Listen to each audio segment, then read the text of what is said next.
This week in gaming, Facebook is taking virtual reality very seriously and announced some potential game changers during their F8 conference. The original StarCraft is officially free, a new Star Wars game is coming, like we all knew it would. The terribly named Total War Warhammer was released on Mac, yet another Terraria update was released. This one brings 4K support and more content to an already wonderfully spoiled player base, thanks Relogic. Bandai Namco has filed a trademark for Pac-Man Maker, the Humble Wild Frontier bundle is live and looks amazing, and we take a look back at PAX East and forward to the future of this show. This is 1RBC Gaming Weekly. This week, we're going to do something a little different. The game news is still coming, but we'll have more of an editorial focus this week. One of the biggest reasons why One Rule Be Cool exists at all is for the sake of editorial. Our unofficial motto is Come for Fun, Stay to Think. While I think that motto stinks, it was the best I could come up with in a couple of minutes. We're here to provide thought-provoking content about entertainment, in this case specifically about video games. Speaking as the editor-in-chief, yeah, I want to write about the fun stuff, but I also want to make you think, and I fear that I've been neglecting this aspect of things. Hence, why in this episode, we'll have more editorial stuff, and why this show's first season will come to an end over the summer. Except, of course, during E3. This summer, I'll finally stop procrastinating and release Other Games Can Learn From. There's going to be a new episode every week, and it will highlight design decisions within games and what they stand to teach other games. A few of the episodes have already been written and are going into production. If you've been following me for a while, you'll know that it's something that I've had in mind for quite some time, but I haven't shown much of it. Well, I have said it on television now, so I guess I have to make it true. Expect to see Other Games Can Learn From this summer. On this episode, in addition to a bit more editorial, we will also have some coverage from PAX East that we still haven't shared, at least until now. Enjoy. If you're into virtual reality gaming and you have friends who want to see you wandering virtual worlds, great news. The 360 Capture SDK has been announced by Oculus VR. This SDK will allow you to record VR gameplay in 360 degrees using cube mapping, which is a less resource-intensive process than traditional 360-degree video capture. Now, in case you're unfamiliar with the concept of cube mapping, the idea is that multiple elements of a scene, 6 sides of it, are projected onto a cube which is later rendered out. The Oculus method takes the same concept, but it maps the footage of the sphere that surrounds the player to a pyramid. The side of the pyramid that the player is looking at is rendered at full resolution while recording, whereas the other stuff is rendered in lower resolution. It's not the most elegant solution, but it is highly effective at saving space and therefore bandwidth, meaning that VR streaming has a better chance to take off. Now, why is Oculus VR focused on people sharing their experiences suddenly? Well, this week Facebook unveiled a VR edition of their social network called Facebook Spaces, which is now in beta and can draw on Facebook's pre-existing 360-degree videos and can be used for a weirdly depressing Skype alternative. I like the idea of floating around in 3D space with my friends, but there's something weirdly dystopic about Facebook doing it. Now, interestingly enough, it is accessible for non-rifters via smartphones, which can peek into and share things with Facebook Spaces. It strikes me as a little strange that Facebook Spaces hasn't been announced for Samsung Gear VR. Most of the people who paid thousands for Oculus Rifts and powerful PCs didn't buy them for social networks. They bought them for the sake of being immersed in complex virtual worlds. Now, don't misunderstand me. This is a concept that I love, but I'm not sure if the execution has me, well, jazzed. It seems like Facebook miscalculated the audience because while the announcement of the 360 Capture SDK is exciting for 360-degree Let's Plays, Facebook Spaces doesn't seem like it has any sort of lean towards gamers. What do you think? Is Facebook making the right move with Spaces? Will it expand the market for virtual reality, or will it flounder about awkwardly? Do you know people who aren't into gaming who might have something to say about Facebook Spaces? Hit us up on Twitter at OneRuleBeCool and let us know. We'll share your thoughts on next week's show. The hotly anticipated Star Wars Battlefront 2 was unveiled this week during the annual Star Wars celebration. Set to be released on November 17th for Xbox One, PlayStation 4, and Windows, it's a multiplayer action game set in the Star Wars universe. It's not to be confused with the old Star Wars Battlefront 2. It's actually the fourth game in the series. Why EA rebooted the series instead of just calling the 2015 game Battlefront 3, but hey, it's their SEO nightmare to deal with. Anyway, the aspect of the game that seems to have people the most excited is the single-player campaign, which tells the story of Iden Versio, commander of the Empire's Special Forces, the Inferno Squad. It's up to Iden to carry out what she believes to be the Emperor's will in the wake of the Empire's collapse. The previous Battlefront game was sorely lacking in the single-player department, much to the chagrin of many fans. This game's story is being penned by former IGN journo Mitch Dyer and Spec Ops The Line writer Walt Williams. The game's creative director, Bernd Diemer, said that the game would not have a season pass. It seems that this is in hopes of keeping the community from becoming divided when map packs and modes are sold apart from the rest of the game's content. EA later clarified things with the following statement. While we're not ready to confirm any live service plans just yet, what we can say is that we heard the feedback from our Battlefront community loud and clear. We know they want more depth, more progression, and more content, so we're focused on delivering that in every dimension of Star Wars Battlefront 2. We'll have more to share about our plans soon. Translation? We're going to work to keep our player base engaged as we seek out increasingly devious methods of pumping money out of wallets. Speaking seriously, however, the Star Wars Battlefront series is currently sort of the flagship game for the franchise. While the 2015 reboot of the game series is certainly popular, it doesn't seem to have had the impact that the original games did. We might be looking at a bit of a paradigm shift in the world of licensed video games. For a long time, licensed games for franchises have varied tremendously in quality. We got utter trash like E.T. for the Atari 2600, but we've also had gems, like the Scott Pilgrim vs. World video game that is in copyright limbo right now. #PrayForScott. In recent video game generations, a franchise's games have been tied to the franchise really tightly. A hardcore Star Wars fan will go out, they will read the comic, watch the movie, and buy the video game. With Battlefront, however, it seems that the games just haven't been having the cultural impact that the movies have. That is to say, everybody went out to go see The Force Awakens and to see Rogue One, but not all of the gamers have felt the urge to run out and buy Battlefront. We came home and we went back to Overwatch. I feel like this shift, at least in part, has to do with the way that we consume media around games. We pay more attention to the reviews, but also to user-generated content such as Let's Plays. Speaking as a Star Wars fan myself, I don't feel like the 2015 Battlefront has a whole lot to offer me.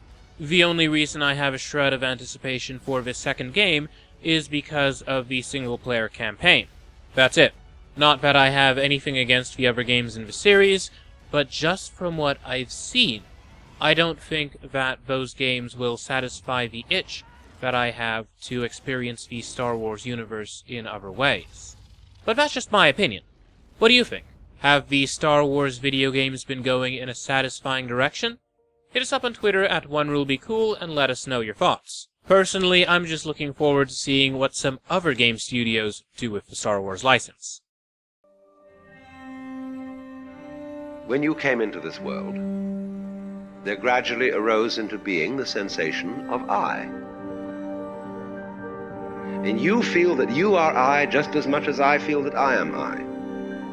In game releases this week, everything was released on Steam. No, I don't mean literally everything, even though it feels like that every week. I mean a bizarre philosophical game called Everything that explores the lives of horses, molecules, galaxies, park benches, and everything in between. all while you're lectured by philosopher Alan Watts on how everything is interconnected. Is everything technically even a game? Maybe not, but it is drawing tons of critical praise, as these sorts of games tend to. The players who walked into it knowing what to expect seem to appreciate it as well. I haven't played it and can't really comment on it, but from what I've read, if you're into highly experimental games that are more academically challenging rather than games that feature difficult gameplay, you should check out everything, which is available on Mac and Windows. I wonder how they expect anybody to Google it.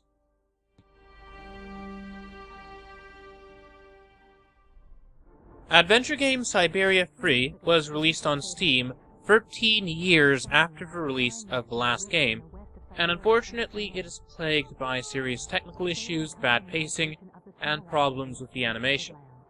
Now, I played a bit of the first game, and while it felt a bit dated, I really dug its atmosphere, steampunk elements, and sense of humor.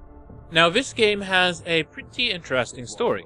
Kate, the game's protagonist, is found dying on the edge of a river by the nomadic Yokule tribe and their snow ostriches. How she got there, I couldn't tell you. Kate winds up stuck in Valsimbor village, where she has to solve puzzles and advance the mysterious plot. Syberia Free does some things differently from the rest of the series mechanically speaking. You're still pointing and clicking, but Kate is controlled via WASD movement. She moves around in 3D space instead of running around in pre-rendered steps. Regrettably, her walking animation is, from what I've heard, horribly clunky. The player reception on Steam thus far has been mixed. A few of the die-hard fans are seeing past the game's warts, but for the most part, people seem frustrated by its technical issues, and some folks dislike the story. The developers have issued a statement on Steam thanking the users for both their positive and negative feedback, and that the game's next patch will be focused on tightening up controls, fixing Chinese and Russian fonts, and solving a game-breaking save issue. Syberia Free is currently available on Mac and Windows. It's set to be released on the Nintendo Switch at a later date.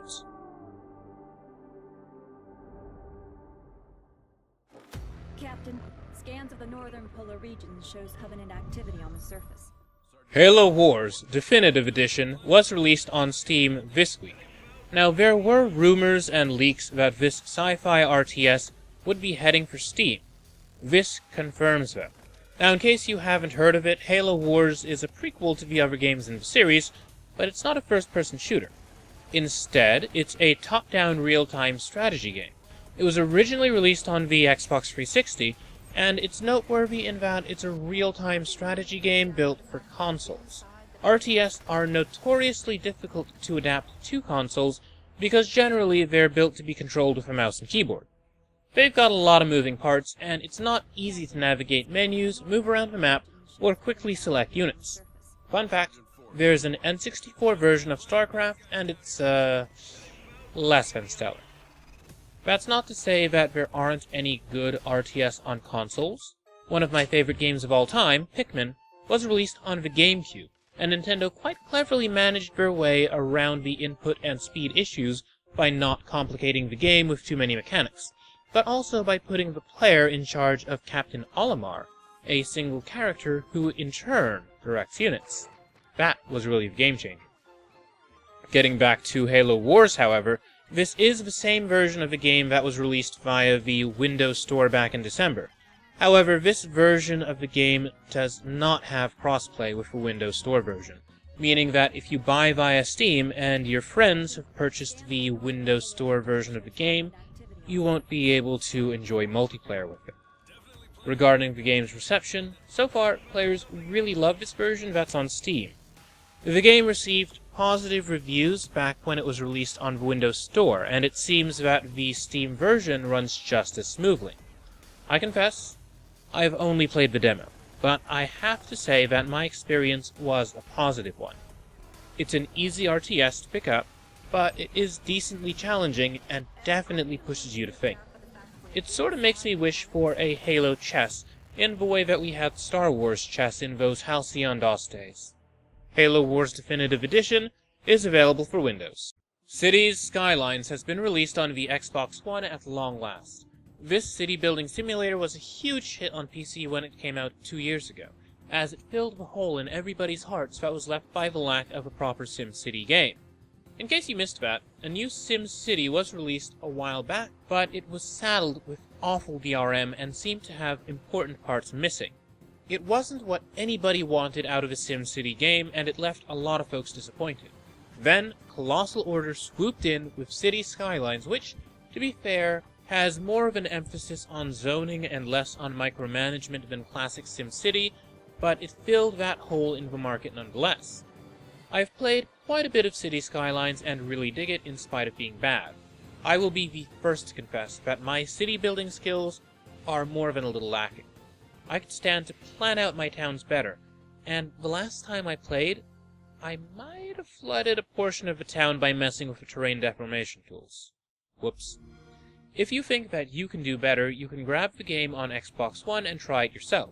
Right now, the Xbox One version of the game is garnering reviews that are just as positive as those for the PC version. If you felt the strange urge to raise taxes unreasonably high on a town's businesses, put schools in industrial zones, and establish housing around a water treatment plant for maximum misery, you can do it in City Skylines. Finally, we leave you with this interview from PAX East 2017. We spoke with Guillaume Bouquet about his game, Sue and the Quest for Meaning. Enjoy. Be sure to follow at OneRuleBeCool on Twitter and Instagram for all the greatest game news and editorials. Follow me at Jordan_Cameron for my own views. Be sure to let us know what you think about our format for this episode. Is it a style that you'd like to see more of? Would you rather see it occasionally but not every week? Or would you prefer more news and less talking all the time? Share your thoughts.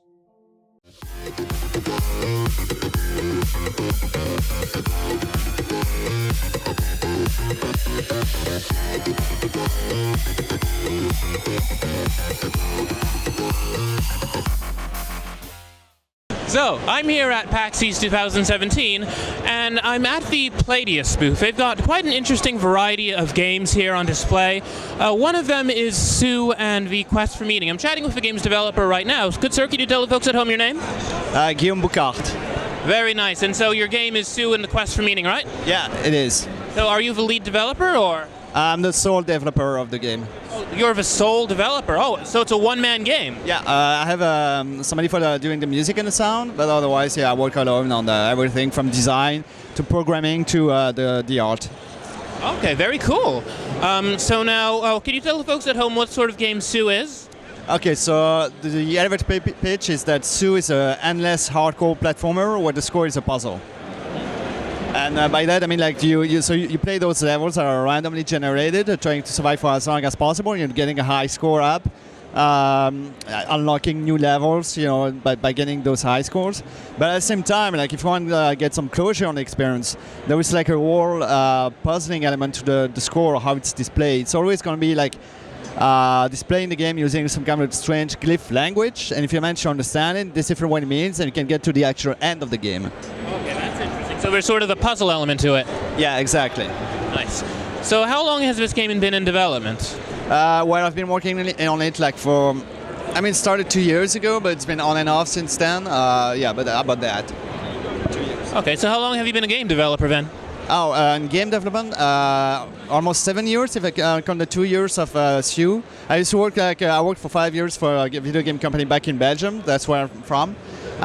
For 5 almost years, we did everything from, you know, serious games or teaching games to console games. We did a game on 3DS, PSP, PC games, you know, everything. Okay, wow. So you've done quite a bit then. Yeah. So far, what's been your favorite part of developing this game? Just doing it, I guess. I don't know, just, you know, it started very, like, as a very low prototype. I just had the basic gameplay, but then adding layers on, like the element with the puzzling and stuff, that's been, like, really rewarding. Like, trying to go deeper with it. What do you say has been one of your biggest challenges? Well, you know, when I started, so I'm a game designer by trade. I used to do some art on the side, but I've never actually done the whole art production of any game before, and actually getting like good feedbacks and people loving it. That's actually being really rewarding. Okay, so now I have to ask this to every developer. What is your favorite game of all time? Portal 2 / I would say maybe Braid. Portal 2 / Braid. Oh, you are a man of good taste, I gotta tell you. I'm really big. Like, what do you like about those? About the Portal 2, you mean? I don't know. They just took like the Portal formula and applied it to a AAA like format. But it's not really the fact that it's AAA. It's like they're going deeper with everything from the setup to the stories to Portal was this little gem that was self-contained, and I really didn't think at the time that it could actually take it deeper. But it's been really good, I think. And Braid is just like this classic puzzle platforming that started the whole indie scene, I guess. So yeah. Very nice. Now I've been asking this to different developers. Now right now we are outside the Indie Mega Booth. Do you feel that there is some difference in the games that are in the Mega Booth and those that are outside of it? Like, do you feel that the game in the Mega Booth has to perform in any way? I don't think so. No, I don't actually feel it.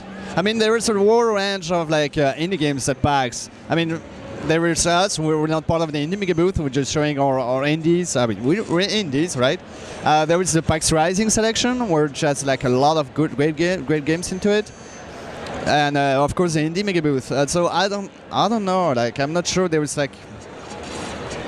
So you feel that then just anybody could get into the Mega Booth? Maybe not. No, I think the game has to show potential and has to show value, like what it adds to the actual. I wouldn't just call it like the indie community, but gaming in general, maybe. Like if you do a clone of something that already exists, and you do a game that doesn't have any soul, yeah, I don't see you. I don't think that you have a chance, and you shouldn't be there because it's supposed to showcase what's the best about it. And there are so many people doing games right now, so Do you feel that your game could make it in the Mega Booth? I actually was on the Mega Booth, but at GDC last year. I didn't apply this year because we were doing this thing with my publisher. So I might apply for other games in the future. Yeah, how did you like being in the Mega Booth? It was pretty great. I mean, the organizers are really awesome. You really feel their passion about doing games and stuff. So no, I have no complaints there. They're great guys, and what they're doing is awesome. Do you feel like this is a very different experience? Being here than in the Mega Booth. Well, I never did the Mega Booth at PAX, so I couldn't tell you. But when I did it at GDC, it was really great. And here, I have no complaints. It's been great. I mean, I went to PAX. I was part of the PAX Rising selection, PAX West in last year. And yeah, compared to this, I mean, we have a team, we have 2 setups and stuff. It's really great. Very cool. So now let's say folks want to find out more about Sue and the Quest for Meeting. Where can they find it? It's not out yet. It's coming out in 2017 this summer on Steam, Xbox One, and the Switch. Fantastic. Now, do you have a website folks can go to, or Twitter? Yeah, su/game.com, and follow me on Twitter, so SU_the game, and Facebook and everything. Fantastic. Sir, it has been a pleasure chatting with you. I hope you enjoy your PAX. Yeah, thanks. You too.